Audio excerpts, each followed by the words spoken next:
Now, into the ticket office of Disneyland. Oh boy, let's do this. Don't think the CIA is going to be trying to hack your second-gen iPod. I didn't think so. There might have been a lot of illegal music on there. I wouldn't doubt it. But, I mean... You were supposed to bring death to the flagships, not join them. That's a pill with two screens and it's open and you gotta swallow it. iTunes is a constant source of embarrassment. Behind-the-scenes camera crap. Here, tell us about courage, Phil. Tell us about courage. I am Nadella. I can't do it anymore without laughing. I was going to do the whole thing. Welcome, everyone, to the Calling All Platforms podcast. I am your host today. My name is Wes, and I am here with Caleb. Hey, you never get to go first, man. That's awesome. Right? Yeah. Yeah, well, Landon, he's off vacationing somewhere on a beach watching billions of dolphins or something. I don't know. Something. That's why I got to go first. Okay. That's why you got... I see how it is.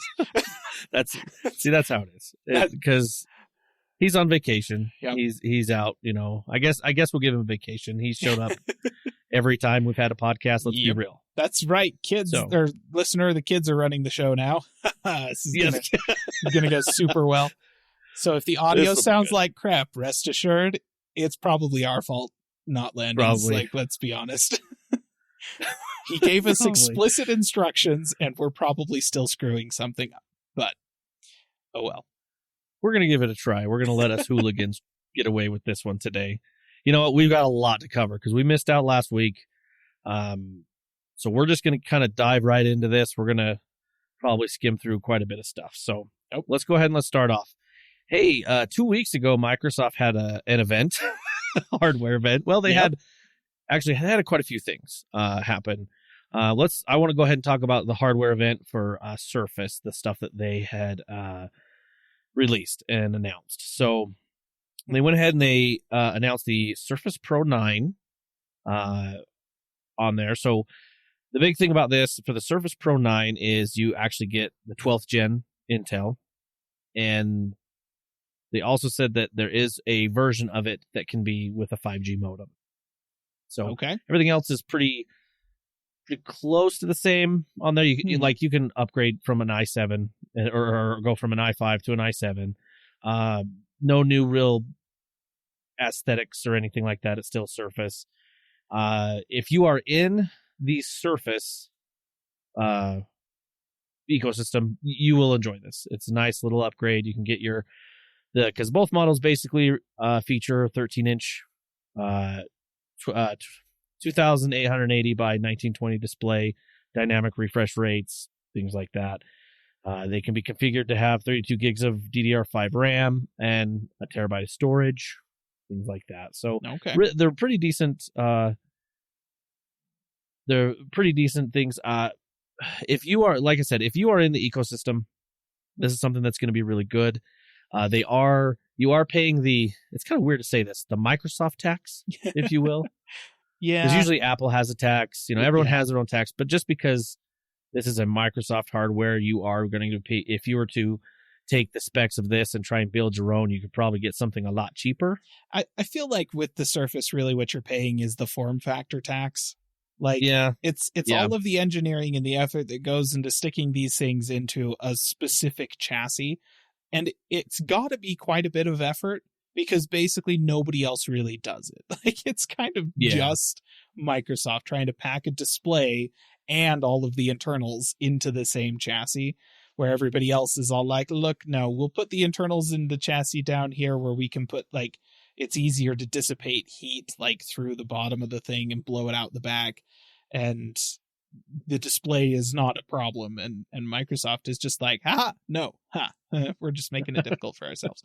And especially with 12th gen chips, those things run hot. Like, those are hot. Even the low end, like the lower powered, like the ones that don't use as much power, they're still pretty toasty CPUs. So I feel like it's less of a Microsoft tax than it is a form factor tax. But yeah, you definitely pay for it. Yeah, I mean, like I said, if you were to look at other things or build it yourself, you'd probably get it cheaper. But I guess that's why I kind of said Microsoft tax, just because the form factor, like you said. Yeah. They say it does say that the graphite, sapphire, and forest colors are only available on Wi-Fi SKUs. So the 5G SKUs don't really come with any other colors, is what it was saying.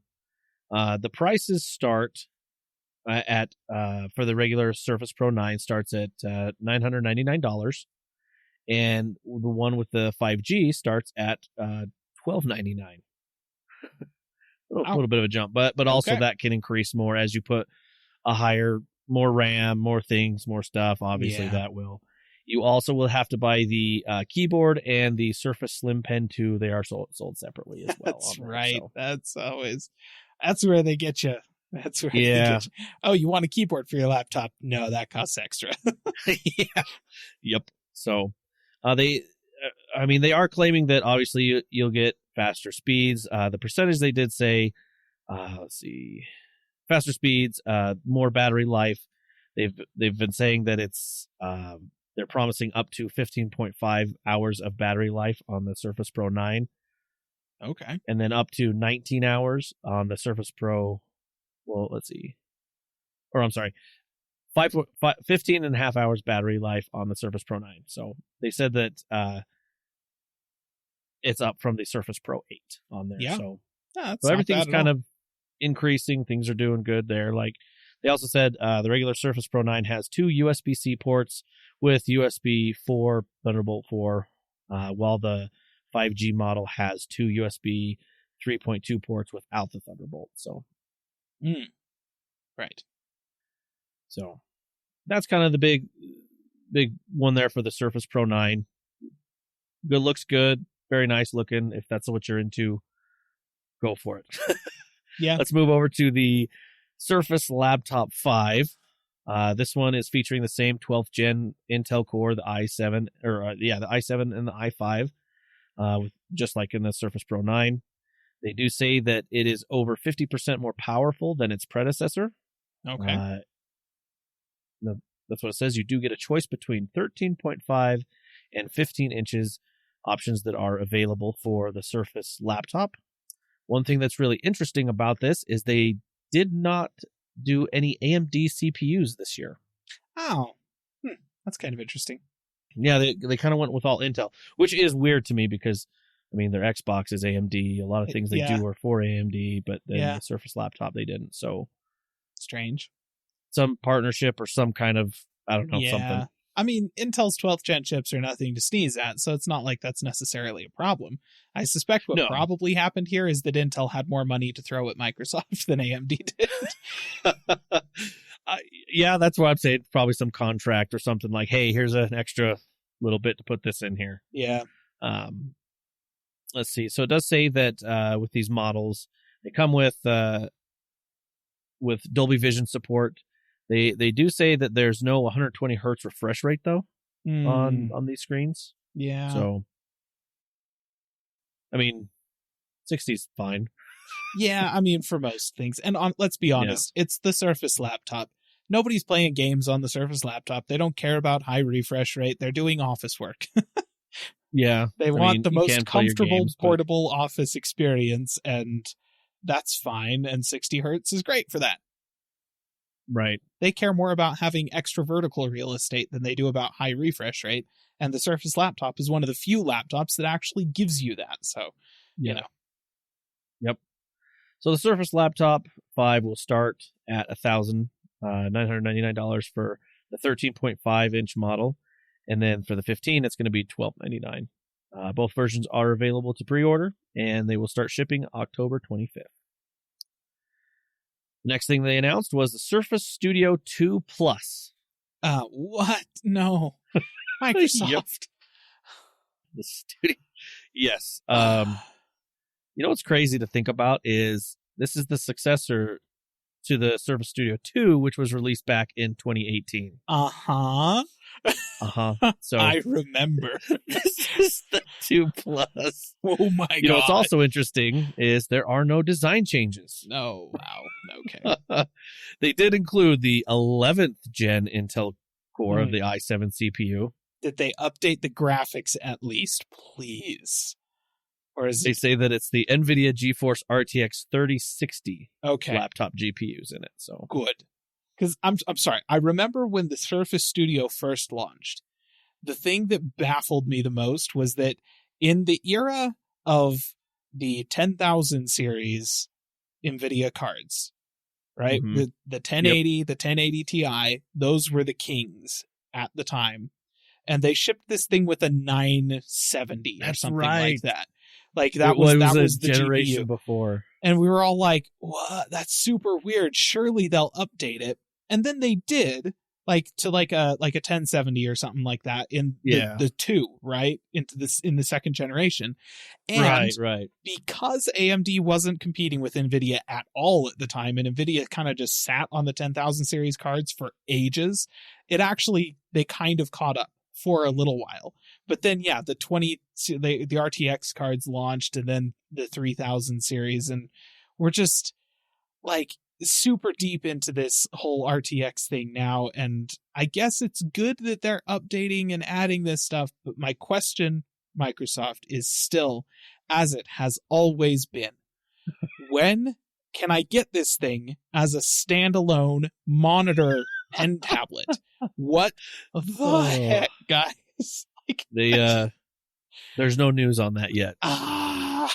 There's no news. Yep. Even I was like, man, that monitor. Seriously. That's what this device is. The device is a screen. The fact that they decided to put a computer along with it was actually kind of boneheaded. I wish they would have just launched the monitor, and because that thing, like the performance of it, from what I understand, is outstanding, and it is 100% of the time hampered by the computer hardware that it's strapped to. Yep. Everybody I know that wants one of these things wants to hook it up to like either a really powerful PC or a Mac Pro or Mac Studio or something like that. Like, I don't get it, Microsoft. I don't understand. Yeah. Well, with the faster CPU and all the new stuff that's got on there, do you want to know what it starts at? Oh dear. Price? It's $2,700.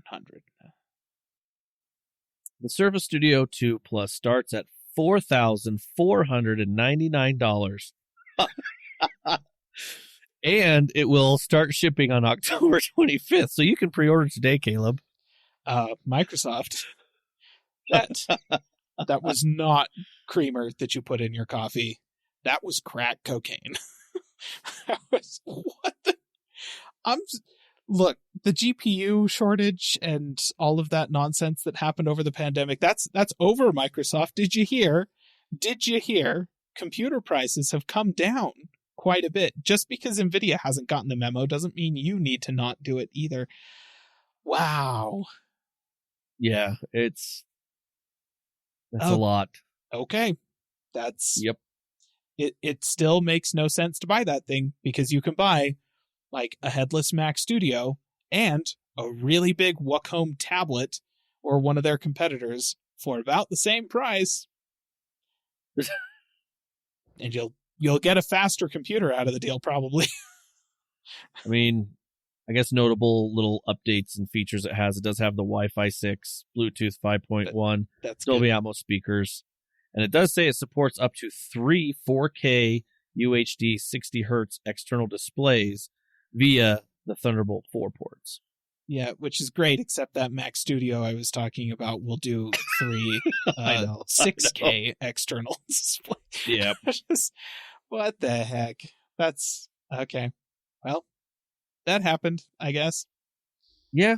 So I'm still very confused by this machine. Like, I want it to make sense because I think the screen is really cool, but dadgummit. Yeah. So those were the main things that they had announced. They did announce some other stuff like an audio dock, presenter remote, things like that. If you want to look more into it, you can see if that's something you would like. But those are the main Surface things that happen. Like I said, overall, other than the Surface Studio, the other two, if you're in this ecosystem, you're gonna love it. More battery power, more later gen for 12th gen cores, things like that. Yeah. It should be okay. It's okay. Yeah. I mean, it's nothing big that that really, but it's okay. And I feel like, people that buy Surfaces are really only looking for Surfaces because, like I said, nobody else is really making those devices. It's kind of just the Surface.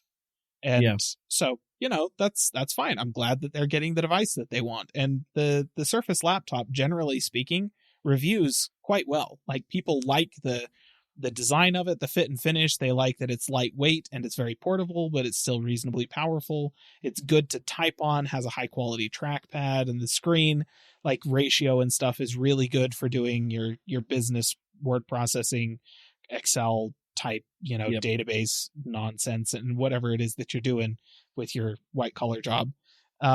So, it tends to review quite well. And so I feel like, there's probably definitely people out there that want it. But Studio, man, how many of those can they possibly be selling? I feel like what happened is they made a bunch in 2018 and it took them until now to sell through that inventory. And that's why we're getting an update. That's what it was. Finally, we can reveal this. I just don't. Oh man, Microsoft. Maybe that's what it was. I mean, the timing is also not super great either with like, hey, here's got a 3070 in it. Just ignore the fact that 4000 series cards are coming out from Nvidia. Pretend that's not happening. Yeah. But I felt like you said, we've talked before, the studio's always been that year behind. Yeah. Always. Well, so, and like everything else is getting the 12th gen chips. The studio gets an 11th gen chip, which is actually super ironic because also like a week after these were announced, Intel may have said something about the 13th generation chips, by which I mean they shipped them. So everything is actually a year behind in the Surface lineup, except the Studio, which is 2 years behind on the processor. Yeah. So I don't. Wow. Good times. Good times. Yeah. I mean, like I said, it's okay. Yeah. It's okay stuff. If you're in the ecosystem, that's what you're looking for. Yep. You'll be happy. I mean, unless you really want a Studio to make sense, because that still doesn't, but oh well. No. But maybe they know something we don't. Maybe. Or they have money and we don't. I guess. Oh, yeah. Okay. Something that also was briefly mentioned during that same week was Microsoft is partnering with Meta on the metaverse. A lot of people have been talking about this. Basically what this is they are integrating Microsoft 365 with all of Office features and the Xbox Game Pass app into Meta. It's just a screen that you have in your your virtual reality. Yeah. And just I think it is with the launch of the new Meta Quest Pro. What do they call their new headset? I can't remember. I think it's just the Meta Quest VR, I think. Isn't it? No, I think it's the Meta Quest Pro or something. It basically, listener, it's the Meta Quest 2, except with super beefed up internals and a way nicer set of cameras for the tracking purposes of the thing, right? So it's still a standalone headset that does, the whole that sort of thing. But I feel like with the launch of that thing, you can now comfortably say it is an augmented reality headset, because instead of having crappy, and I mean, as a Quest owner, crappy black and white cameras that you use to for the, the overlay view that allows you to see obstacles in your play space and that sort of thing. Those things were kind of useful to have, but they're just trash in terms of actual image quality. This thing ships with actually very nice, high quality 4K cameras that are stereo and placed approximately where your eyes would be, so that they can feed you an augmented reality. They can feed you a camera view that looks pretty darn good to your eye, and then they can do augmented reality overlays and stuff inside of that. This actually launched it was the day before the Microsoft event or something like that. So, news, listener, this new Meta Quest headset. And I did see a demo of the stuff that Microsoft was kind of throwing out with this, hey, you can do all of these things with this new Meta Quest thing in an augmented reality space. And the way that they were kind of doing it was, essentially you would have your laptop or whatever, and then you would wirelessly pair your headset to it, and then it would give you additional screen real estate as an augmented reality set, like bank of giant monitors behind your laptop and stuff like that you could interact with like it's a normal computer. And it did look pretty cool. I gotta say, like, the technology is definitely super impressive, and I am very intrigued to see where this stuff goes. I will say that Microsoft, partnering with Meta for this makes a lot of sense, given that where Meta is at in the development of this technology and their proven track record with launching successful products that can use it. But I will also say that Meta is still the last company on the planet I actually want doing this work, and that if Microsoft had partnered with literally anyone else, I would be more excited about it.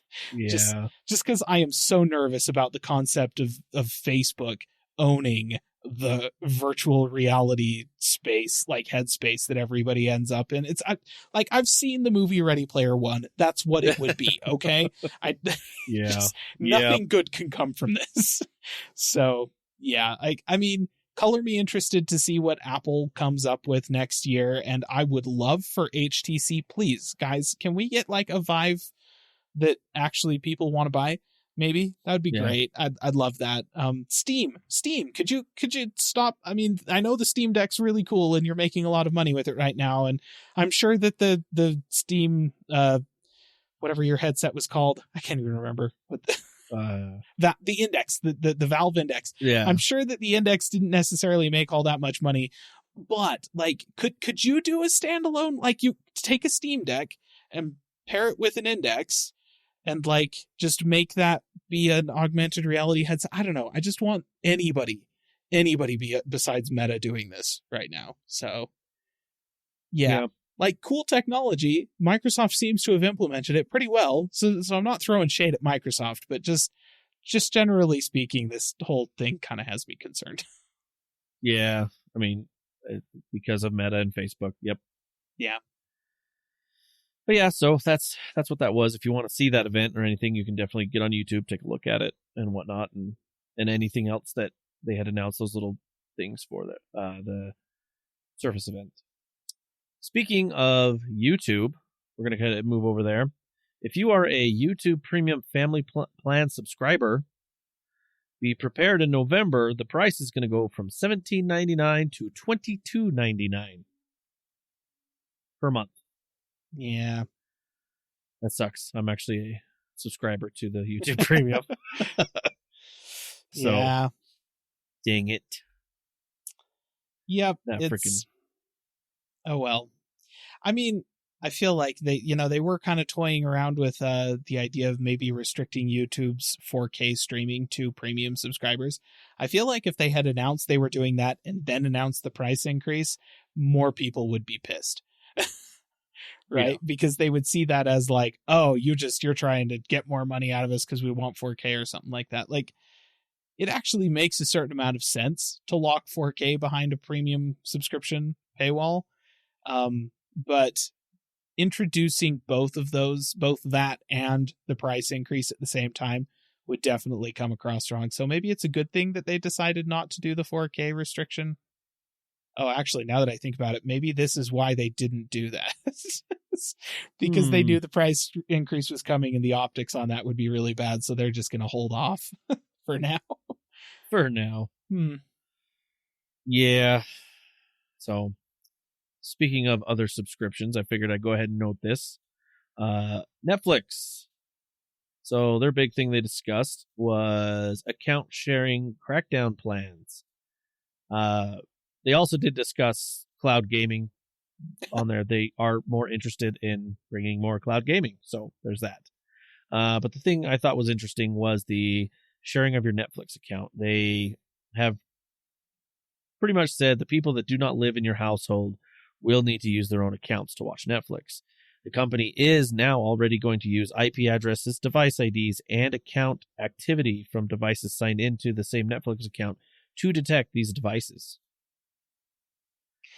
But they thought that they wanted to do a thoughtful approach to this monetized account sharing, and will begin to roll this out more broadly starting in early 2023, is they have a new profile transfer tool. So you can now transfer a profile to its own account. That is a Band-Aid on a gushing wound, Netflix. Right? I just want thoughtful approach. That I would have put that in quotes. Thoughtful approach to this monetizing account sharing. So I just got to get it out there. There is nothing on Netflix that I feel like it's worth paying their subscription price for. Like, the only reason I watch anything on Netflix is because I wasn't paying for it, quite frankly. So that's okay. There's a couple of shows that, like, you know, season 3 of The Witcher, I'm interested in that. Season 2 of Arcane, I'm absolutely stoked for that. But neither of those are coming, like, soon. So I'm probably just going to, like, sign out and delete the Netflix app off of my phone and I guess just pirate them when they yep. I don't know, Netflix them. this is not what I wanted to do, but okay, I guess. Yeah. And that's kind of the thing. Like, at some point in time they're going to do what everyone else has, like all of the other production companies have done, and come out with some kind of statement about how piracy is hurting them.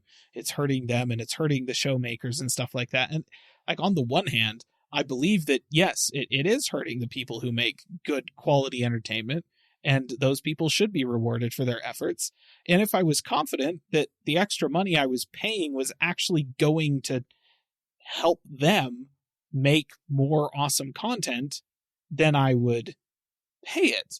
But I don't have that confidence, particularly with Netflix. Like, I have no confidence in you, Netflix, because you take the money that you are making, which is literally just billions of dollars hand over fist, and you throw it at a lot of garbage, just a ton of garbage shows that just fill the service.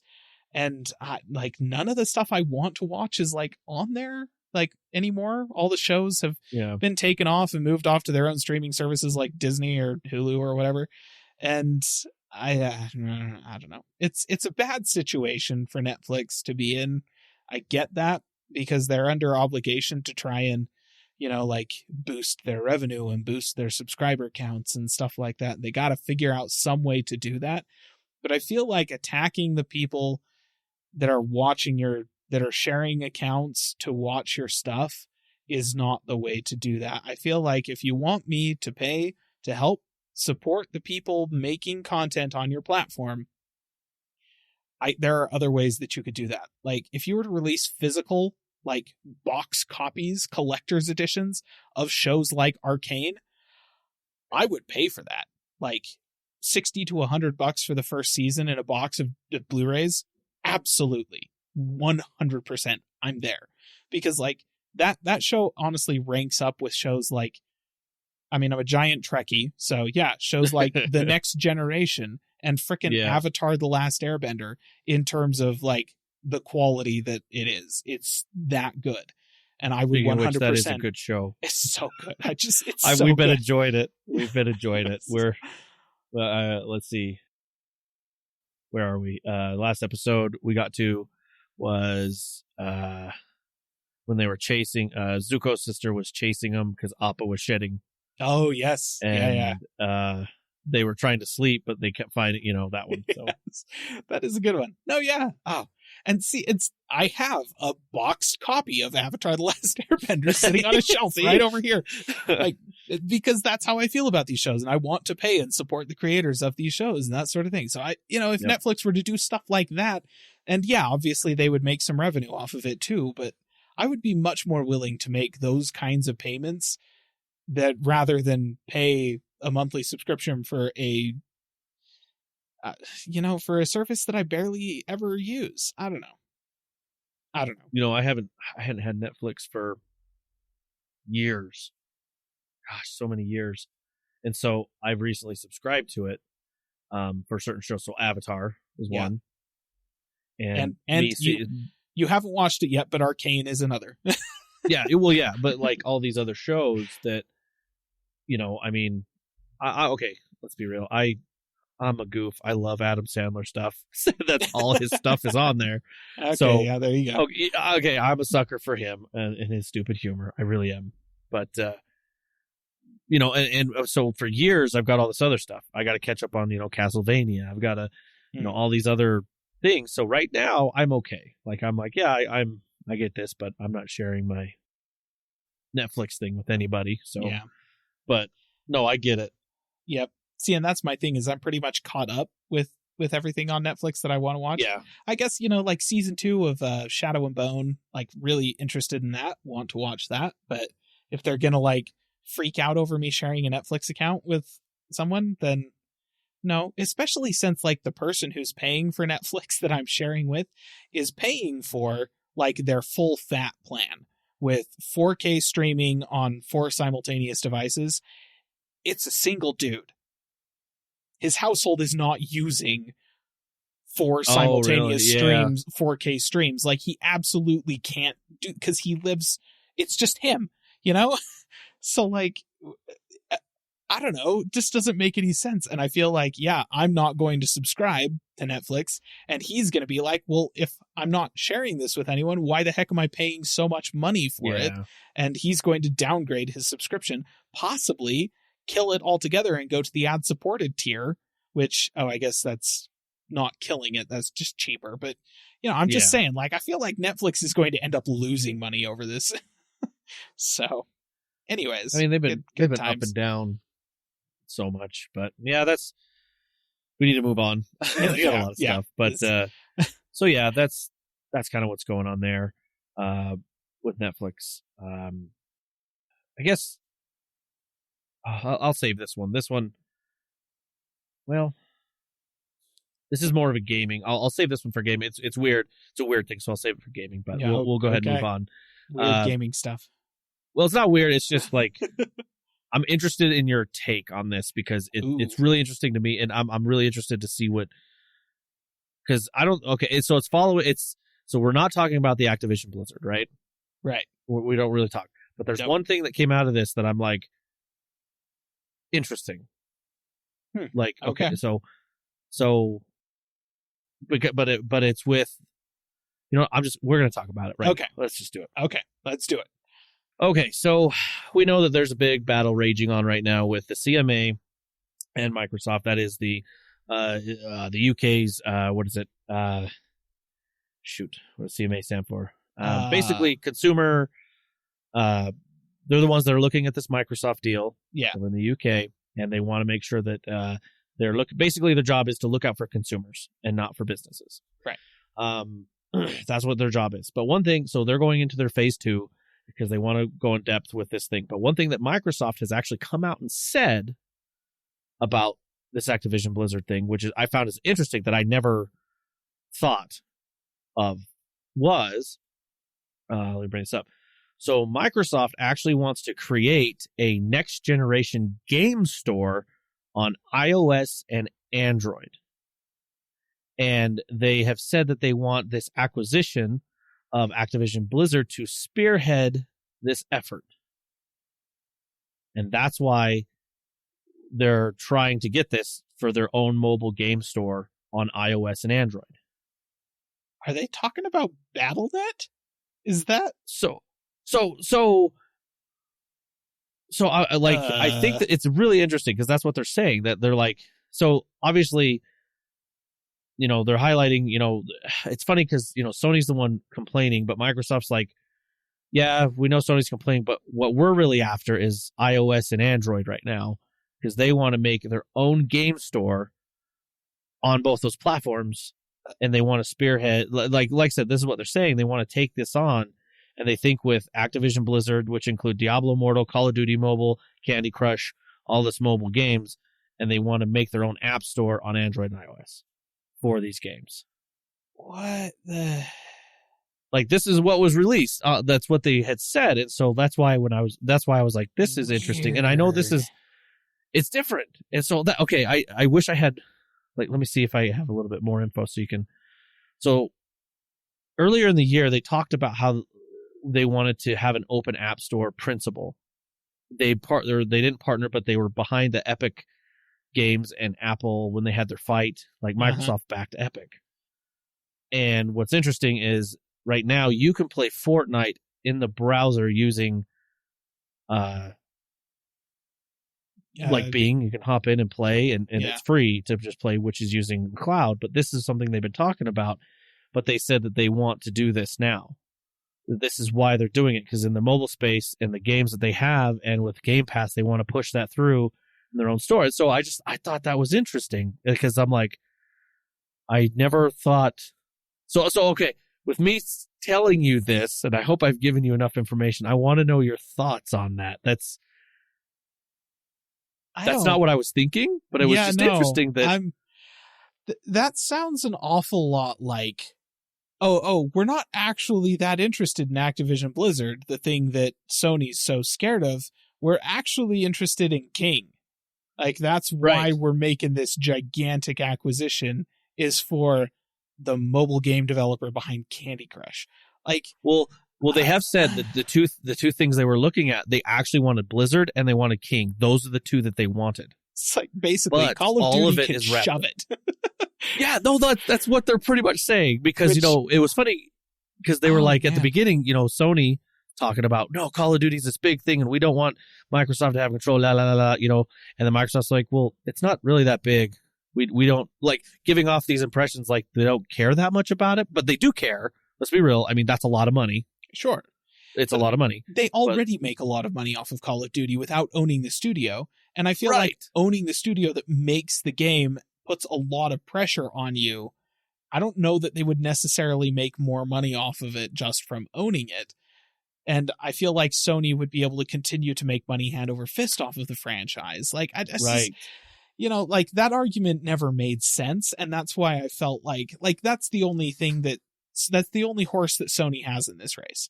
And so that's the thing that they care about. Yeah. So that didn't surprise me that they were focused on that. It is weird to me to hear Microsoft emphasize mobile as the reason for their purchase over stuff like World of Warcraft. But I don't know. Actually, it's entirely possible that these days frickin' Hearthstone makes more money than WoW. Microsoft said they are trying to expand their presence in PC and mobile. That's what they've said about this whole generation. And that's what they went for. They wanted to buy Blizzard and they wanted to buy King. But when they talked to Bobby Kotick was like all or nothing. So they're like, okay. I mean, obviously stock price was dropped, and I mean, let's be honest. Without Blizzard and without King, what is Activision? It's Call of Duty. That's it. Yeah, that's it. So, like, what else do they even have? I'm sure something, but I can't think of it off the top of my head. Which is kind of interesting, though. Huh. Like, what are your thoughts, like, on that? I mean, I feel like that's pretty much my thoughts. I'm surprised, but I guess it makes sense. Like, I don't know. It's okay. I'll put it this way. From my perspective, this acquisition never made sense. I never understood why specifically Microsoft was like, okay, from a high level acquisition standpoint, we're going to throw literally tens of billions of dollars at Activision Blizzard to buy this gigantic game publisher. Like, because that's the thing, isn't it? They're not just buying a couple of studios here. They're buying a whole fetching publisher with this. And for them to say, oh yeah, we want to expand our presence in PC and mobile gaming is like, sure, yeah, that would do that, I suppose, but really? Like, that's your motive here? It still doesn't make sense to me. Like, if for them to be like, oh no, look, we want a bunch of mobile games so that we can launch our own app store on mobile devices specifically to sell games to people. I'm like, that doesn't make any less sense than any other part of this acquisition, I suppose. So, okay, more power to you. I mean, again, it just makes Sony look like they don't really have a leg to stand on. Once again, Call of Duty is their only horse in this race. And from a business like fiscal standpoint, it does not make sense for Xbox to buy Activision and then restrict Call of Duty from Sony's platform. Does not make any sense. They would not do it in the near term at all. No way. I guess I always thought, I don't know. like, it's wild. Yeah, it would be silly right now for them to take it off PlayStation. Be dumb. PlayStation's remarks is like, well, we want to make sure that it stays that way. And I guess in my mind with competition, I'm like, well, then try and stay as the leading platform. So it would be stupid for them to take it off. So Sony, which silly. Like, honestly, they're doing pretty good. Like, Sony continues to release these gigantic single player, extremely popular experiences on their platform that the only way to play them is to buy a PlayStation. And so everybody buys a PlayStation, and then they're all like, okay, well, I'll just play everything on PlayStation now. So, from what I understand, this generation, the PS5, despite all of the shortages and stuff like that, is still outselling the Xbox, both the Series X and S, by like a factor of 2 to 1. So is it? It's quite a bit from what I understand. And so, they're still winning in terms of like selling the most consoles. And that's obviously not totally representative of like, in terms of overall revenue, because Microsoft's gaming studio is also bringing in money from a lot more game sales on other platforms than Sony is, obviously, because Sony's games are made for their platform. And they also have their whole PC gaming division that is just a completely separate thing. And then they've got subscription-based stuff around like Game Pass and that sort of thing. So, it's like just number of consoles sold obviously doesn't tell the whole story here, but in terms of just having the most consoles out there that people are playing games on, and Call of Duty being one of the most popular games in the world, that those two things mean that at least for this generation, it's pretty much guaranteed that Call of Duty ain't going nowhere on Sony's platforms. Doesn't matter who owns it.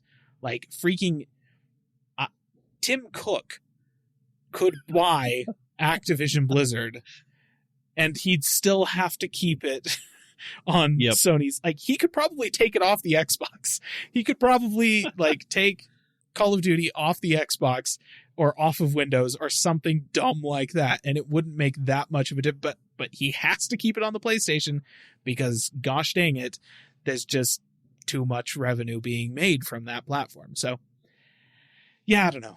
It's like Sony still doesn't have a leg to stand on, and like I said, this revelation doesn't make any less sense than the reason that I thought they were doing it before. It still doesn't make sense to me, but you do Microsoft, it's your money. I guess the thing I thought was interesting is they were like, because Apple doesn't allow any other app store.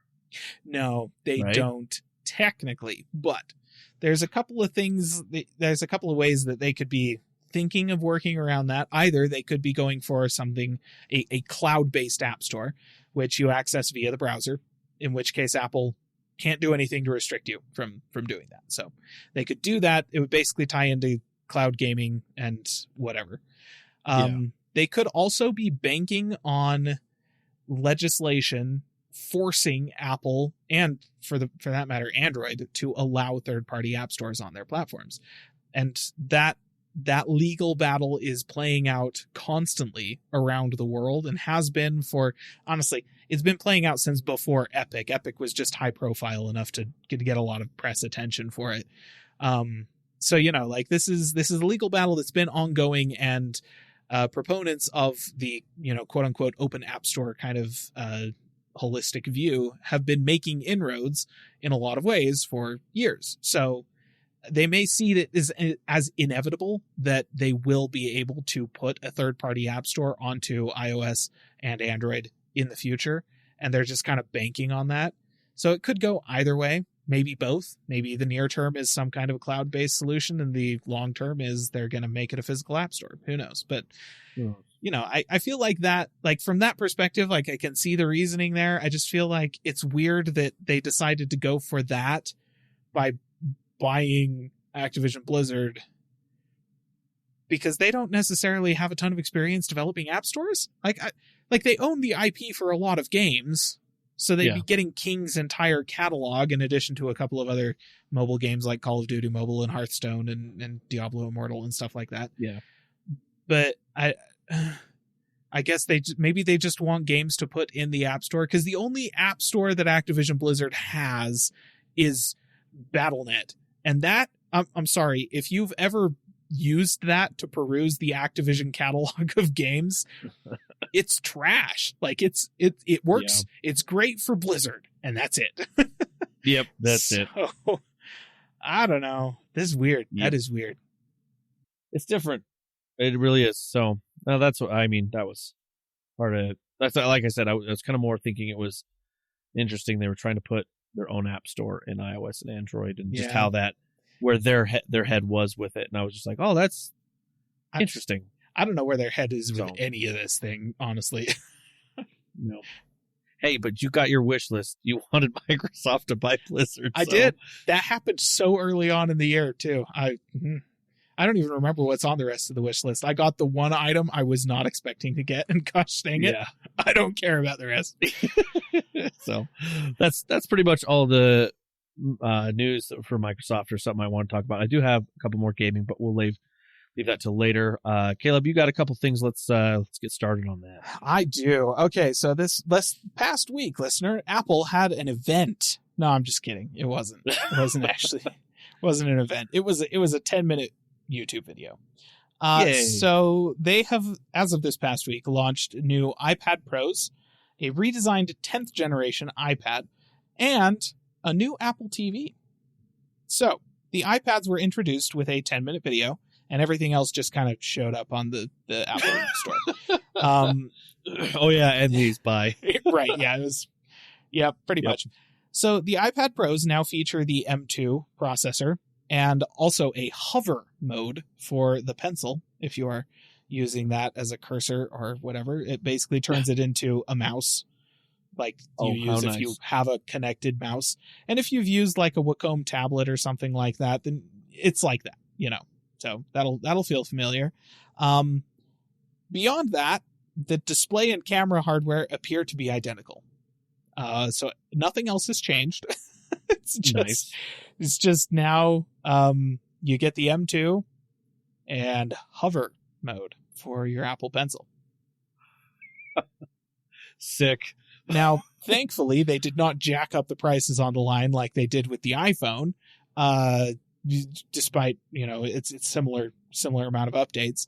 And worth noting that the M1 version of the 11-inch iPad Pro, the refurbished version on their store, actually did see price drops that coincided with this launch. So if you're looking for a good deal on an M series iPad Pro, you might actually want to be looking at those refurbished M1 models, because the prices will obviously be quite a bit lower. Wow. Nice. Now, more changes happened with the 10th generation iPad. The design was updated to mimic the design of the iPad Air, with the power button Touch ID sensor and an A14 Bionic chip, which is the same as the current version of the iPad Air. It now also has USB-C and a bunch of pretty colors, which they actually are pretty nice colors. It also has a landscape FaceTime camera for the first time in the history of the iPad. So that's cool. It's obviously not Face ID like the iPad Pros, right? But you can open it up in landscape mode, and the camera isn't on the side of the display. It's above it. Everybody, and I mean everybody, was pissed off that was not also on the iPad Pros. I don't know of a single person who was all like, oh, it's fine. I use my iPad Pro in portrait all the time. No. You use it in portrait to unlock it. Then you turn it landscape and actually use it. So that's great. A few notable, let's call them concerns with the 10th gen iPad is that it still supports only the first generation Apple Pencil, which remains unchanged from its initial launch. So you may have heard there, you may have already put two and two together, listener, about the disconnect here. I did say that the iPad itself had been updated to USB-C. over Lightning. The Apple Pencil requires a Lightning port to charge. It's the stupid design. Remember that has a little cap on the end and then it plugs into the port on your iPad to charge? That was how Apple designed it, because their design team was, I don't know, sharing whatever it is that the Surface Studio 2 folks were smoking. I don't they were all hanging out in the same room at that time. Playing poker or something. Yeah. So yeah, it needs an adapter now to charge on the cable that came in the box with your iPad. That adapter costs $10, and it's basically a female USB-C to a female Lightning. Right, so you can plug it into the Apple Pencil on one end, then you have to plug it into a USB-C port or USB-C cable on the other end, which means you can't charge your iPad and the Pencil at the same time if you only have the cable that came in the box with the iPad, and you can't charge your Pencil off of your iPad anymore unless you have a male-to-male USB-C adapter. Like, what the fetch, Apple? What are you doing? Are they just trying to get away from using the new Pencil? I'm trying to think of a logical... There is no good reason for this. Like, I understand the logic behind, like, oh, let's use the first generation Pencil still, because we don't have to put inductive charging connections on the side of the iPad to charge the thing if we use the first gen Pencil. Second gen Pencil, that's how you charge it, is by sticking it on the side of the iPad and it charges inductively.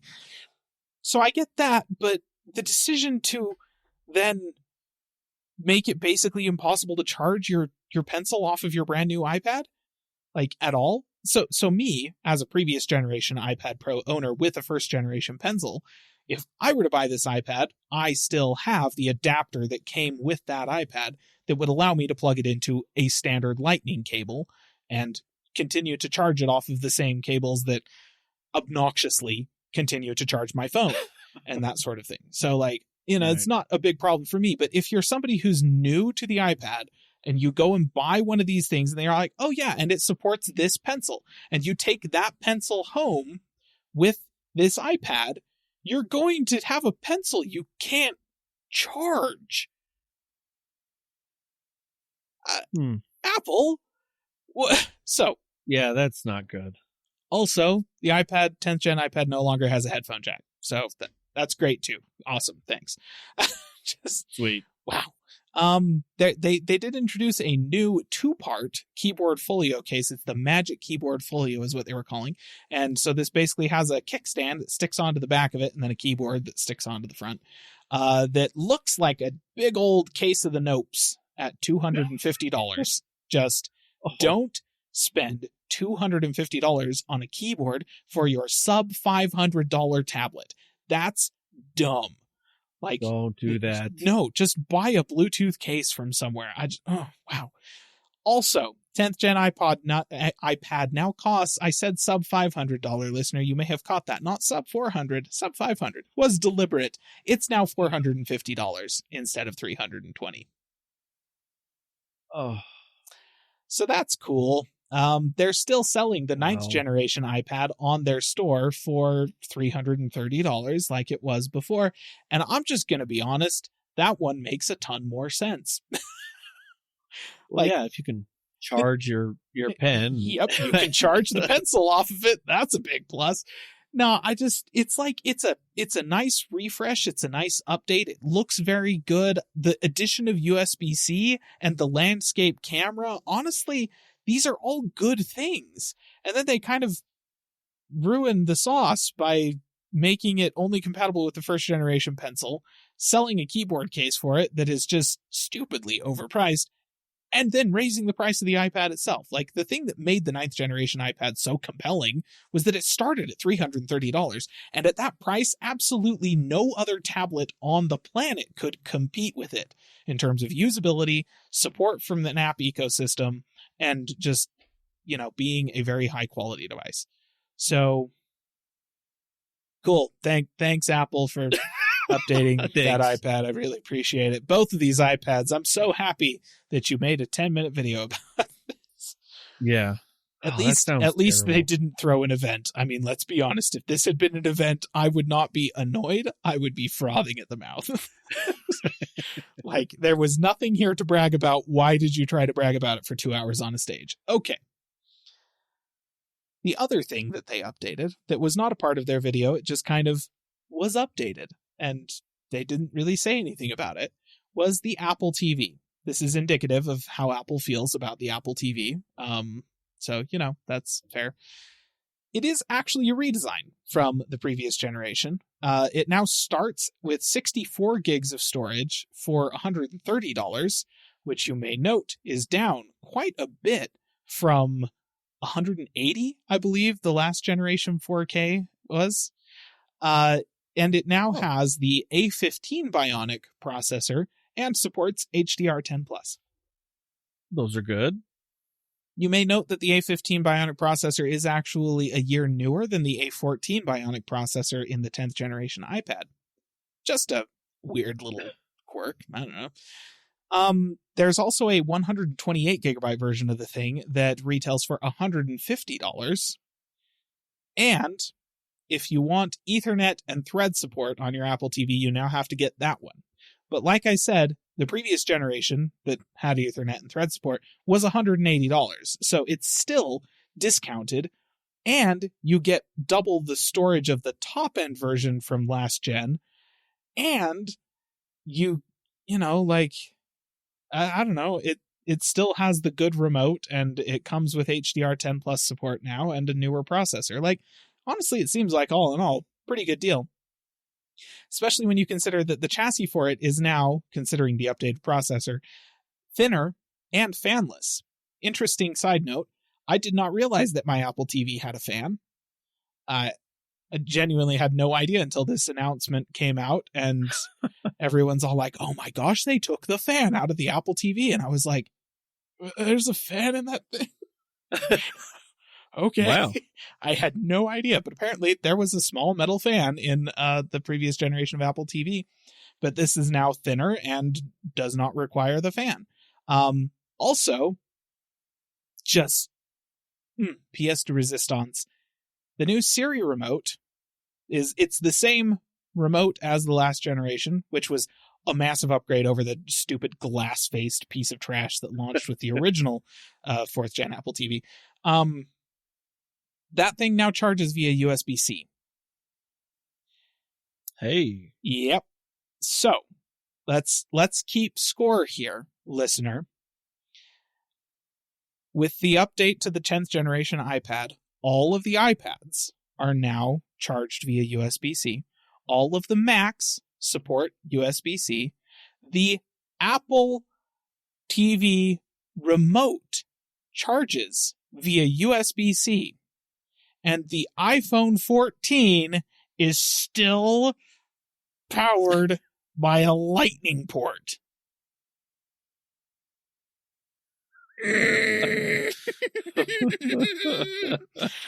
So, yeah, there is no excuse for this. Apple, I hate you. But the new Apple TV actually does look pretty nice. So there is that. It is worth noting there is no cable in the box to charge the Siri remote. So you'll have to get your own USB-C cable to charge the thing. Could be better. They could send you a 15-cent cable in the box. Yeah. Would not be that big of a deal for them. But yeah, the TV, the thing itself does cost less than last generation. The fact that it charges via USB-C is good. And if you don't have any USB-C cables in your house, listener, get some, please. Like, genuinely. Yeah. This is the future. Yeah. Everything is going that direction. You can go buy them at the Dollar Tree. Like, so you literally can, or your gas station. Right. Yeah. I feel like maybe there's not really an excuse to not have a USB-C cable at this point. And should Apple have shipped one? Yes. But am I going to be super mad that they didn't? No, just go get some USB-C cables. You want them. True. Are you looking into getting this Apple TV? I might do that. Like, try and sell the old one for like $100 or something like that, and then spend $50 to get the 128 gig version with the newer processor and the better remote. Like, yeah, that actually feels like it might be a worthwhile endeavor. So yeah, I'll give it a few months, maybe, just to see. I'll give it a few months to make sure that there aren't like debilitating, horrifying issues with the thing. Just so there was a chassis change and it's smaller now and everything like that. But yeah, I'm interested. Cool. Yeah, I mean, it's nice to have interested hardware, right? Yes, no, it is. I mean, I'm definitely not buying any of the iPads that they. I actually might at this point go buy an M1 iPad Pro. Yeah, because the prices will be coming down quite a bit. So yeah, yes. That's good. Now's the time. And then last piece of Apple news, because I am still the Apple guy. I swear it's not just because Landon isn't here. macOS and iPadOS now have launch dates. Those are slated to launch on October 24th, which, as of this recording, listener, is in the morning. Like it's tomorrow. So it has launched by the time you are listening to this episode. So there you go. All right. So I'm going to actually move on to some Microsoft news. This is stuff that, okay. It's kind of Apple news. It's kind of Microsoft news. It's a weird hybrid, but this is stuff that came out around the same time as the Surface event. There is going to be additional support on Microsoft's end for several Apple services. The first is that you will be getting dedicated apps for Apple Music and TV Plus, as well as photo app integration for iCloud Photos on Windows coming up. So Windows 11 specifically. TV Plus currently is only available on Windows through the web portal, and Music currently requires iTunes, which in the year of our Lord 2022 just feels wrong. It really does. It's a constant state of embarrassment, correct? Yep. iTunes is a constant source of embarrassment. Though it is worth noting now that this is in fact the last basic holdout of iTunes. So this should spell the death of iTunes forever. With, I guess, it may stick around to provide a music store on Windows. Maybe they may just roll that functionality into the music app the way that they have literally everywhere else. So yeah, I think iTunes is officially gone, and I feel like we may actually have to edit the intro to the podcast because iTunes can't be a constant source of embarrassment if it's what's after this. Man, just make a note of that one, Landon. Yeah. Yep. Wild times. Also, Music that just launched on the Xbox. Apple Music did. So, yep, that's also a thing. If you are an Apple Music subscriber who owns an Xbox, I feel like this Venn diagram for those two is probably pretty small overlap, but oh well. Well, I mean, I guess there's probably plenty of iPhone owners that have Xboxes. I just feel like most of those folks would probably be paying for Spotify, not Apple Music. I don't know. True. I don't know. I mean, you got everyone they're trying to make everything sync, with Apple coming out with all their bundles. What's their bundle? You have it. The Apple One or whatever. I don't know. Yeah, the Apple thing, I pay for it. I don't know. I mean, people play games. I mean, and Microsoft's trying to just make everything on whatever they have, any hardware that just, do whatever. I mean, yeah. Well, and Apple more and more is pushing cross-compatibility of their services out into the world, I think in preparation for the inevitable fact that they're going to be forced to allow third-party app stores on their platforms. So they're not going to be able to rely on that income, and so they're going to need to have all their services income coming in from as many different sources as possible. Right. Which I suspect is probably going to coincide with them launching their own flipping app store on Android. Possibly on Windows as well. It's coming. It's going to be weird. That is weird. Now that you say the reverse of that, when we've been talking earlier, I'm like, huh. It's that is 100%. They are holding out. They're pushing this legal battle for as long as they can so that they can prepare for this. They know they're going to lose it eventually. Eventually, legislation is going to be passed that is just going to force them to allow Tim Sweeney to put his Epic Game Store onto iOS. And as soon as that happens, you can bet your boots that the Apple App Store is going to launch on Android. Like, it's just gonna happen. Right. And does Google... I may not know as much. Does Google do the same thing? Because if I remember, doesn't Samsung have their own app store and Amazon have their own app store on Android? Google does not restrict you from sideloading apps the way that Apple does. And so you can basically sideload an app store onto an Android phone. And then you can install apps through that app store, and those apps are basically sideloaded, like all of them. Yeah, okay. And so that's kind of how, sense. Google doesn't advertise that functionality. They don't they officially, they support it, but they kind of don't officially support it, So it's kind of on Amazon or Samsung or whoever to make sure that their app stores work. And Google is just doing everything that they can to say, no, this is not the official use case, and we will not be held responsible for anything that you do over here. So makes sense. That's where they sit. It's not technically impossible, but it's not officially supported. So, gotcha. All right. Now, talking about officially supported, Microsoft's new Surface lineup does not officially support this next piece of news. I don't know. That was a terrible segue. Intel has launched their 13th generation processors. That happened just this past week. You literally called it. Now, the interesting thing about this is that typically, so what happened is they released the review embargo for reviews of the processors on the same day as the chips went on sale. So they'd been on pre-order for a while before that, and then they went on sale at the same day as the review embargo lifts. Usually when a company does that, it's because they're trying to hide something. Turns out what Intel was trying to hide with these 13th generation processors is the best value proposition of a processor in literally years.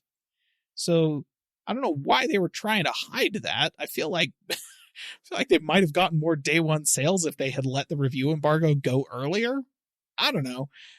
Point is, the 13900K just about matches the 7950X from AMD in productivity, like across the board. They are trading blows to within a couple of percentage points of each other on basically every productivity test. And the 13900K beats it in gaming. Not necessarily by a huge amount. You're talking like 5%, maybe 7%, maybe as much as like 12% depending on the game. But on average, you're kind of more in that like 5 to 8% range. It's not a huge boost in frame rates. However, it does cost $80 less than the 7950X. So it's cheaper to buy and technically performs better in games. So that's not nothing. What's even more not nothing is the fact that the 13600K absolutely creams the 7600X dollar for dollar. It is just like they're price competitive with each other, like within $50 in terms of the price.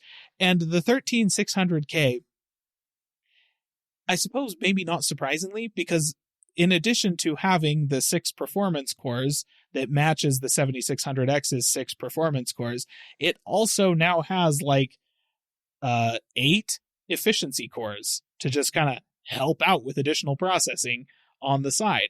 And so, yeah, the 13600K in terms of like productivity performance, it's not even, it's like almost twice as fast as the 7600X in certain use cases. And then in terms of gaming, like it's not quite as big of a gap, but you're talking like a 15 to 20% average delta in favor of the 13600K, and they cost about the same. So, when we were talking about the 7000 series processors, I said that the 7600X was probably going to be like a really good value proposition in terms of performance to dollar for this generation. I was wrong, like super duper wrong. Yeah.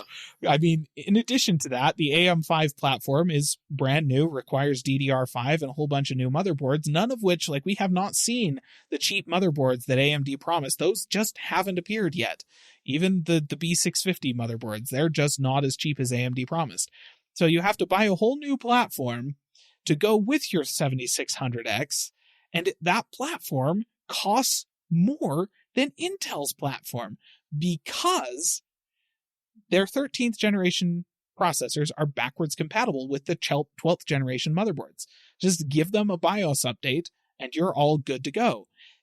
And because of that backwards compatibility, which isn't necessarily surprising for Intel, they'll usually go 2 processor generations with a single socket kind of thing, and then they'll, so Intel's backwards compatibility is typically not as good as AMD did with AM4, but just the way that this coincided, where AMD is updating their platform right in the middle of Intel supporting their platform from one year to the next, just has not worked out in their favor, because Intel also supports DDR4 RAM on their 12th generation process motherboards. So you can get a year-old motherboard that uses RAM that has been around for like almost a decade at this point and is widely available everywhere, to go with your new processor that costs a little bit less than AMD's and outperforms it by like almost 50%, depending on the game that you're playing. Yeah, the 13600K is a fantastic deal. That processor is, hands down, I feel like that thing is just, it's curb stomping the middle of AMD's line in 7,000 chips. Like, yeah, at the bleeding top end, the 7950X and the 13900K, there's probably going to be a little bit more of a trade there, but even then, it still feels like the 13900K is the better value processor. So, gall dang, Intel showed up and flipping competed this year. This impressive. Is good. Yeah. This is really good.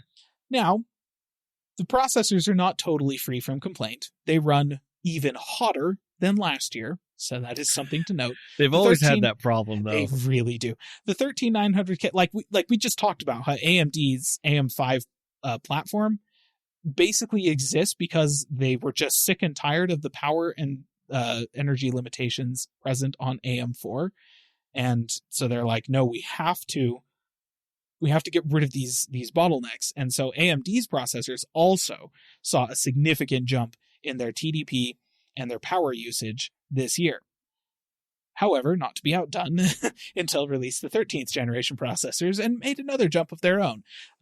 So the 13900K will jump to 100 degrees Celsius, even on water, just to hit its max turbo right at the beginning of a heavy workload.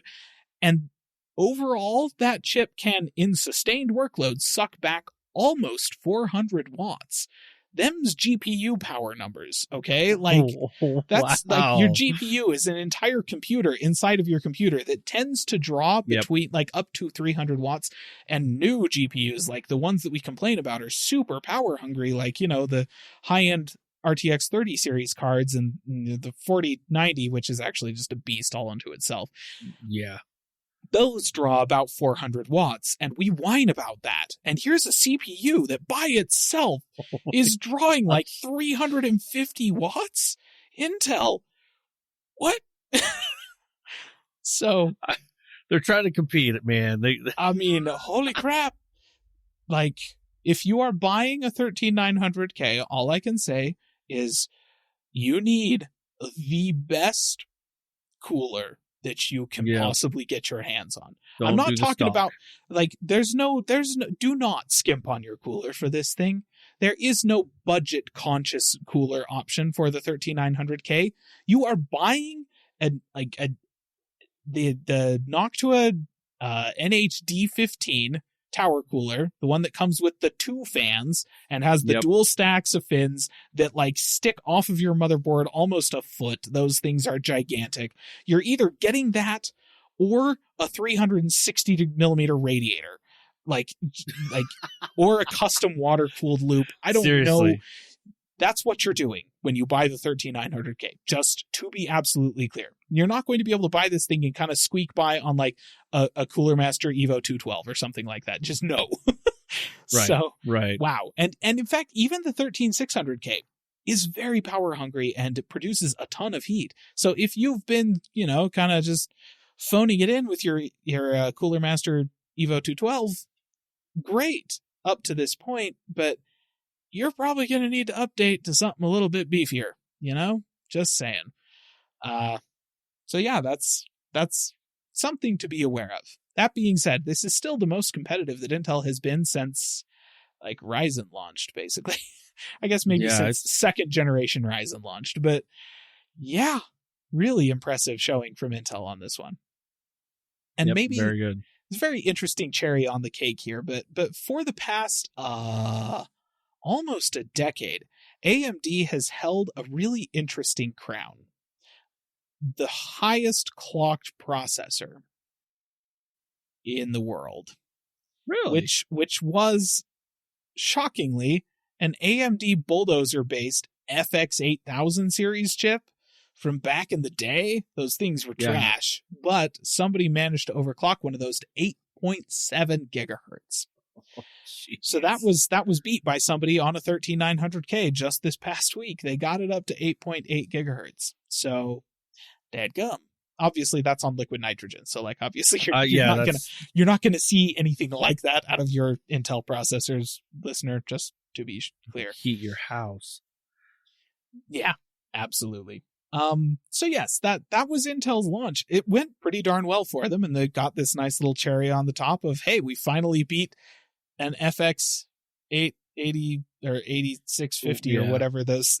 Like, good job, you beat the Bulldozer processors from AMD, which were kind of DOA.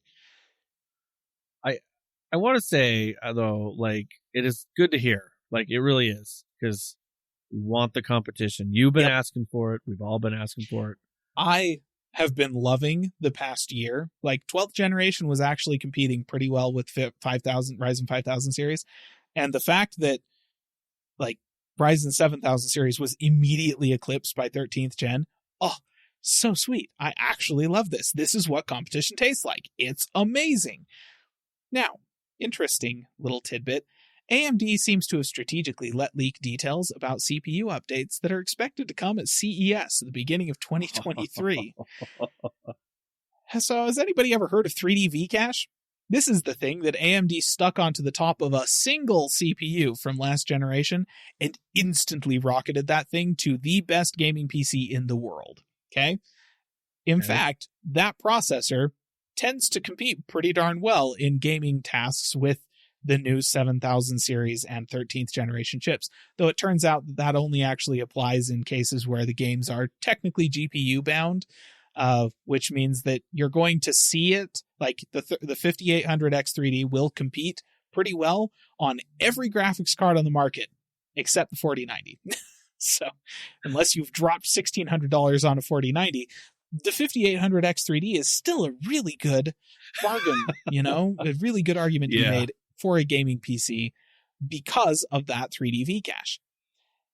AMD can stick that on any processor they want. Like, there's nothing restricting them from doing that. And so we're kind of expecting at CES to see 3D V-Cache enabled versions of the Ryzen 7000 series chips, probably in a bid to reclaim the gaming crown in particular, but most likely they will see boosts across the entire range of productivity tasks, which should bring the 7950X and the 7900X, those should be beating out the 13900K again. And it will probably bring the 5700X into realms of actual competing with the 13700K. I highly doubt that the 7600X is going to be able to compete with the 13600K, even with 3D V-Cache enabled, just because of the extra cores on the 13600K. So that's still probably going to be the best bang for your buck for this generation. But who knows? Maybe AMD will prove me wrong. Intel sure as crap proved me wrong this past week. So it's true. I'm happy. Right. It's great. That's awesome. I love this competition. So yeah, that's all the fun CPU news and stuff like that, which is just CPU market right now is so awesome. Should I talk about GPUs? Those are I don't know. Those are less fun. They really are. Just let's do it. Let's get into this. Right. So I'm gonna move us in the direction of gaming a little bit here. This is kind of good news, but I'm still not happy about it. Nvidia has quote unquote unlaunched the RTX 4080 12GB version, aka the RTX 4070. Now, there's a couple of different takes on this. Either the community turned out to not be as stupid as Nvidia thought we were, or larger market conditions turned out to, not really support the existence of this 12 gig version of the 4080. But the fact that the community turned out to not be as stupid as they thought, or the fact that the larger market conditions turned out to agree with the community, does not make me less angry with Nvidia for even trying in the first place. So not out of the doghouse here, Nvidia. Like, I'm glad you did it, because there are people who would have made stupid decisions that they would have later regretted based off of your stupid marketing copy over this. And I'm glad that's not going to happen. But I'm still not pleased with the company that thought they were going to get away with it in the first place. So There you go. On that note, Radeon 7000 series graphics cards are we have an announcement date for them, essentially. November 3rd. We're going to be getting some details on what the Radeon 7000 series is going to look like. Now, I would just like to point out something that is going to suck for the next year in particular. And hopefully by the end of this next year, AMD will have figured out how they're going to get around this going forward. The Radeon 7000 series and the Ryzen 7000 series are going to coincide. And the way that AMD has been naming their graphics cards, obnoxiously, they've had their 6600, they've had their 6700 and their 6500, and that's going to match up pretty well with 7600 and the 7700X processors. They even will probably launch a 7900 graphics card and possibly a 7950 graphics card to compete with the rumored 4090 Ti. Now, the only difference in terms of numbering between these things is going to be the fact that at the end of the graphics cards, it will say XT, whereas at the end of the processors, it either won't say anything or it'll say X. That's the difference between these things. So, yes, tech naming continues to be awful, and AMD flipping just... If they really expect me to say Radeon or Ryzen before every one of these numbers, gosh dang it, I don't want to. It takes so much longer. Yes, it does. Good times. And they both start with R. They're both about the same length. I will 100% at some point in the next year screw up and say the Radeon 7950X and mean the Ryzen 7950X. Like, that's going to happen. So just plan on that, listener. It'll be fun, I'm sure. So There you go. That's my tech news for this week. Sweet. Awesome.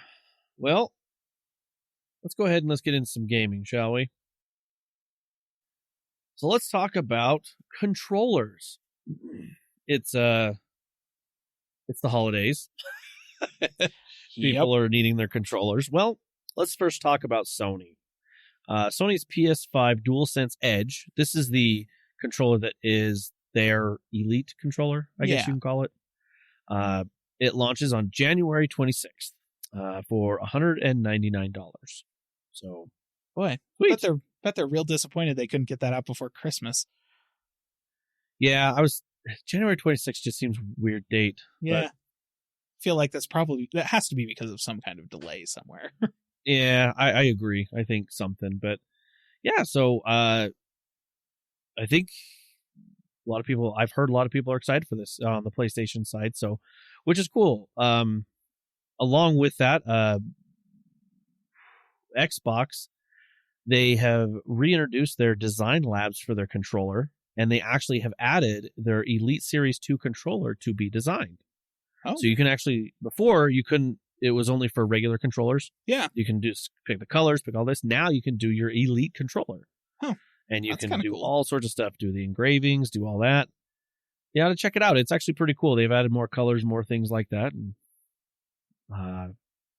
obviously it will be more expensive than just buying a Elite Series 2 controller outright. But it's the season for controllers. So both Xbox and PlayStation are releasing these. Xbox did also release a regular controller. They love to release controllers. Let's just say that. They unveiled their Lunar Shift Special Edition. It is not an Elite controller, but it is cool colors. So let's move on from the controller side of things. We had already talked about the next generation game store they want to have on there for Activision Blizzard. Yeah. There's an October update for Xbox. It is out, and it adds the option to mute your startup sounds. So if you are connected to a surround sound and you in the middle of the night and you want to play some Xbox, when you turn it on, it doesn't do that big old wah sound. You can turn it off. And you can also adjust your TV volume through your HDMI CEC through your controller for your Xbox. So you can actually have that. So cool. Yep. That's kind of the most notable thing. They're always bringing features, which is cool, bringing all sorts of features to the consoles on there. So Phil Spencer, he likes to hide things in photos or things that he does. I don't know if you've seen this. Did you see this newest, latest, greatest thing? I don't think so. So he decided to, on his shelf that he has that everyone likes to look at, he puts in gaming things, and people are always analyzing like, oh, does that mean Kojima's coming? Is this, and all these things he places. Right. You know. Well, people actually found out or saw a mini little Xbox series. It was like in a shape like this with a little antenna sticking out of it on the top. So the streaming stick, the Streambox. What was interesting about this is a lot of people found this and started reposting like, "Hey, what is this? What is this? What is this?" Well, all of a sudden, the actual Xbox Twitter got back and said, "Hey, boss, quit putting our old prototypes in your photos." Huh. So it is they're testing prototypes, an old prototype of the cloud gaming, whatever it is. So okay. So yeah, it was just a fun little thing. So anytime this is his reputation now, because before at the beginning, he hid the actual before this Series S was announced, he had it in back of him when he was talking to people, and nobody noticed it. Oh man! Until like later, yeah, like he hides stuff in the back just cause, and so that's whenever he posts something or does something, people are just like, yeah, now they analyze. Zooming in and looking, and he does that. So oh, that's fun. That's fun. I like Phil Spencer, man, good guy. Phil is good. He's a good guy. I've always he's a good for Xbox, and yeah, I'm happy being on this ecosystem. I really enjoy him quite a bit. PlayStation, well, I guess not. How can I say this? Companies that are making exclusives for PlayStation. So supposedly there was supposed to be a Sony PlayStation event this week, but Sony PlayStation, okay, they didn't. But then all their exclusive people that were making exclusive things released trailers. But not an exclusive Sony event, because that would go against their argument against Activision Blizzard merger, because so they didn't say, but anyway. So so Final Fantasy 16, the exclusive to Sony PlayStation. Yes. Well, fancy that. Anyway, I'll quit doing that. It's just funny stuff. No, Final Fantasy 16, they did an announcement trailer, a pretty big trailer. Looks interesting. If you are into Final Fantasy, this is totally your jam. Into those games, this is totally it for you on there. They also, Silent Hill 2? Yes. The remake that they're doing. They had a trailer for that as well. That's just also a Sony exclusive. They had that out announced. So if you are a Silent Hill fan, there you go. More stuff. They're kind of on this remaster kick.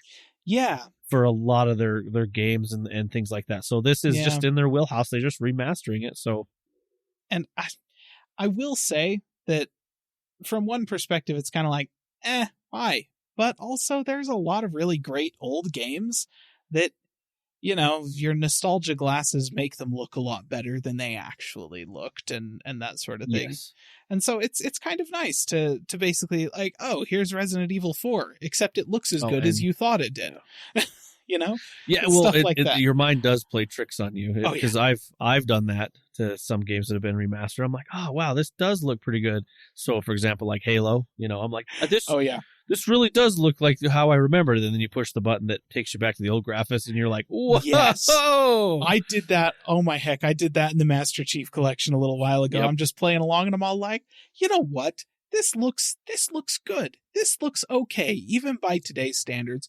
Good job, Bungie. And then I accidentally found the button to switch back to the old graphics. Did not know what it was. I was just kind of button mashing, and I pushed it. I was like, whoa, what the... Oh my gosh, the lighting is so bad. I can't see anything. And it's, the new version is way more atmospheric. Oh, and then there was... Like, I was Did just you watch on... the cinematics? Right. I was on YouTube, just like... I can't even remember, just scrolling, watching, whatever. And I saw a Halo cinematic, and I'm like, oh, hey, that must be from like Halo 5 or something like that. Looks real nice. And I opened it up and I watched it, and I'm like, I don't remember this part of the story in Halo 5. Aren't some of these characters like dead by the time Halo 5 happens? Yeah. And I started looking through the comments, and they're all like, oh yeah, Halo 2. And I'm like, whoa, dang, the Halo 2 cinematics look way better than I thought they did. No, it was the remaster, man. It was the remaster. That is like a full-on fetching movie in terms of the quality of that. Like, that's like Pixar doesn't make stuff that looks that good. They were pretty good. What's interesting is you can actually, you can cycle through those too. Oh yeah, in the Master Chief. So if you're playing Master Chief, but I think you have to be already in whichever mode before you hit the cinematic. Ah, okay, yeah, that makes sense. So if you want to see the old cinematic, you have to make sure you're in the old graphics, and they'll do it. I'm going to be honest, I don't want to see the old cinematic. I'm sorry. Those Halo 2 cinematics looked gorgeous. Like, I'm sitting there like, this is the version of Halo that I want to exist, Exactly. Let's forget about the old one. So, like, I kind of appreciate when remasters of really good games that were kind of held back by their graphics or their art direction or something like that, when those pop up, I'm usually like, okay. Like, I'll take this. And I feel like Silent Hill 2 is actually one of those, like, absolutely. The fact that they didn't remaster the original Silent Hill, they went to Silent Hill 2, which basically everybody agrees is a far superior game and is a very good, like, classic horror game. Mm-hmm. Okay, yeah, like, that's the one to remaster kind of thing. So, props. I give them props for the remasters they're selecting, at least over on Sony's side of thing. They're doing a pretty good job there. There are some game publishers that are not doing such a good job, but Sony's doing okay. Yeah. I mean, so I think it's pretty good because they did the remaster of a game I didn't play, but everyone played. Is it The Last of Us? Oh, yeah. Yeah. Yeah, okay. Because they got their TV show that's coming. They got The Last of Us 2 that's out, then they remastered. So, and I think it's cool because, you want to go back and replay those. Like, I kind of want to go back and play Half-Life, but in that someone that converted all Half-Life 1 into, was it Black Mesa? Is that the mod or whatever? And can I tell you, actually, that is the way to play the original Half-Life. It's so much better. So, cool stuff. Really good stuff coming. I mean, guys, through whatever platform you're on, now that we're kind of out of the pandemic, people are getting back to work, we're going to see loads of games. Yes. And hopefully they will all be launching better than Cyberpunk. True. That's the standard here, I feel like. Yes. Is it better than Cyberpunk at launch? Okay. You cleared the bar. I feel bad because now that it's it's a meme. Like it's a meme, a standard. Like, is it better than this? It, what was the game before that had a standard? It's like Crysis. Like, this is a good computer, but can it run Crysis? Like, but Cyberpunk's at the completely other end of that spectrum. And what's funny about that is that, like, from graphics perspective, graphics horsepower, that is actually what Cyberpunk 2077 is. It's the new Crysis. When you've got a big, beefy computer, it's can it run Cyberpunk? Can you crank everything in Cyberpunk, turn on the full ray tracing, and set it at 4K and get a playable frame rate? And to date, the only graphics card that can manage that is the 4090. And from wow. It is worth noting, actually, I didn't mention this when we were talking about Nvidia, listener, because I'm still angry at Nvidia, but the 490 actually performs way better than I was giving it credit for. Based off of Nvidia's announcement slides for the reviews of the card, it turns out that it actually does, in rasterized, non-ray traced, no DLSS, whatever performance, there are some games it is 50% better than the 3090. Oh, wow. It's a generational improvement of up to 50% in some cases. And generally speaking, it's at least 25% better than anything the 3090 could kick out. So the 4090 is a bonkers powerful graphics card and does can draw up to 600 watts if you've got all the power connectors plugged in and stuff like that. So, I'm still angry at Nvidia and whatnot, but they weren't lying in their charts. That being said, even with the 4090, if you take Cyberpunk 2077, set it to 4K, crank everything up to the highest detail levels, and turn on ray tracing with no DLSS, you're getting 60 FPS. Playable, yes. But spectacularly fast? No. Even with a 4090, this is a graphics card that is 2 generations newer than what the game launched on. So yeah, it's definitely, it's Crysis in that way. But it's also the benchmark for, did we launch an unfinished game? Yeah. And it managed to take that interesting position over from No Man's Sky. And No Man's Sky kind of managed to recover over time. I'm not sure Cyberpunk is going to be given that chance. I feel like CD Projekt is going to ditch it faster than they can fix it. So interesting. I've heard a lot of people have got waited for this next update to fix everything, and B have gone back. And so I don't know. I've heard, and that Netflix series that came out, I heard a lot that reinvigorated the Cyberpunk stuff. So yeah, I am. It's very much on my wish list on GOG.com, and I'm waiting for it to drop below a 50% off sale. It is basically constantly at least half off, but it's just interesting to me that Cyberpunk 2077, which is a much newer game than The Witcher 3, costs about the same. If The Witcher 3 is 50% off and you can get it for $25, then so is Cyberpunk. $25. Yeah, okay. And if there isn't a sale and Cyberpunk costs $50, so does The Witcher 3. Still, it's 8 years later or something like that, and people still want to play that game as much as they want to play Cyberpunk 2077. So true. Kind of sucks, but anyways, lots of games will be launching. We're going to hope for a little bit more of the Crysis version of Cyberpunk and a little bit less of the No Man's Sky version of Cyberpunk. Right, right.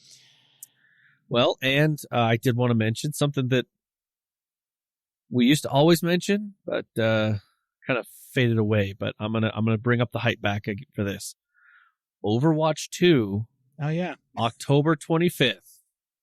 They are doing a new Junkenstein's Revenge, except it's the Bride of Junkenstein. Yeah. I might actually log in and play that one. You might have to.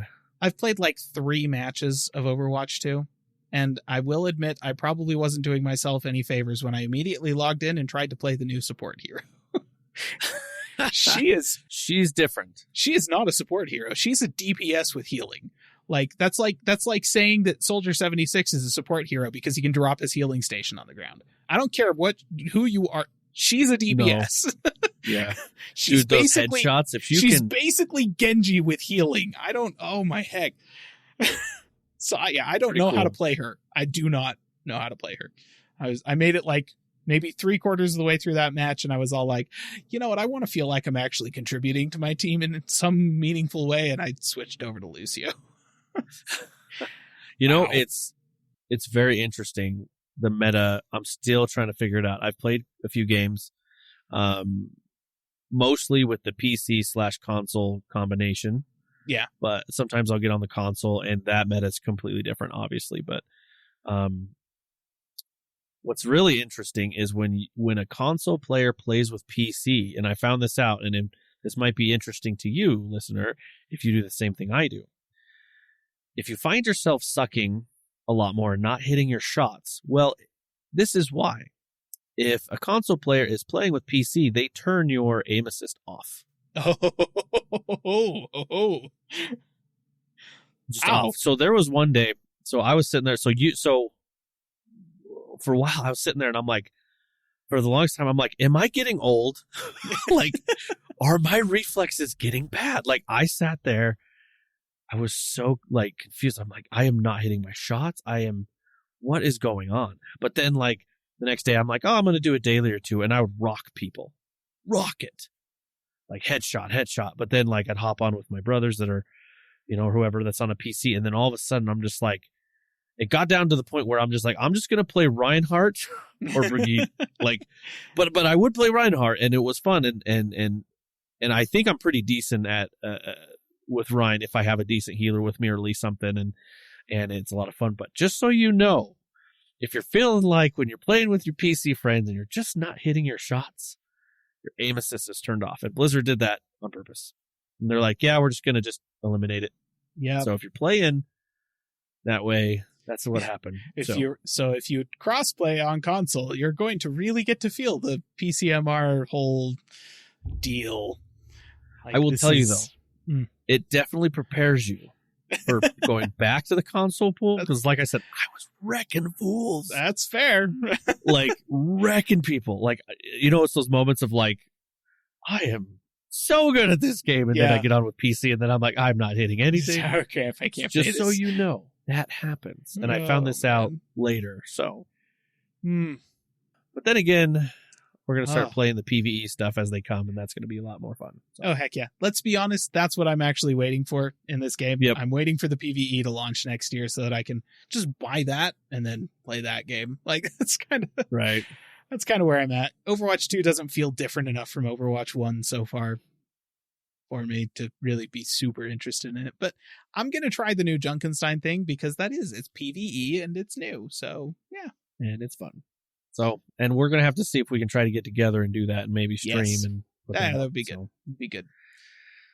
But that's actually all the news that I have. This gaming news. Do you have any more gaming news you want to talk about? I don't. That's it. No. All right. Well, man, we finally made it. Yeah, we got it. There's a lot over the past couple of weeks. Yeah, we missed last week. Sorry about that, listener, for cramming all this in, but it's also that time. It really is. Holy cow. Time. And with the schedules of everyone just launching things here and there, it just happens. So, yep. We appreciate you listening to us. If you actually want to get hold of us, you can at our website at callingallplatforms.com. Also, you can get a hold of us on our social media platforms.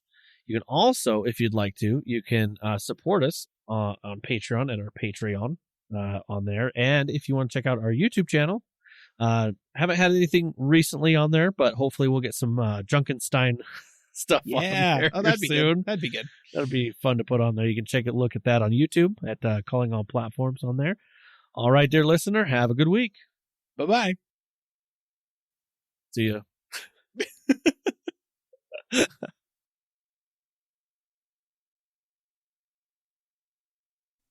Calling All Platforms is a production of Supporter Sound Studios. To learn more about how you can support the podcast, go to www.patreon.com/callingallplatforms.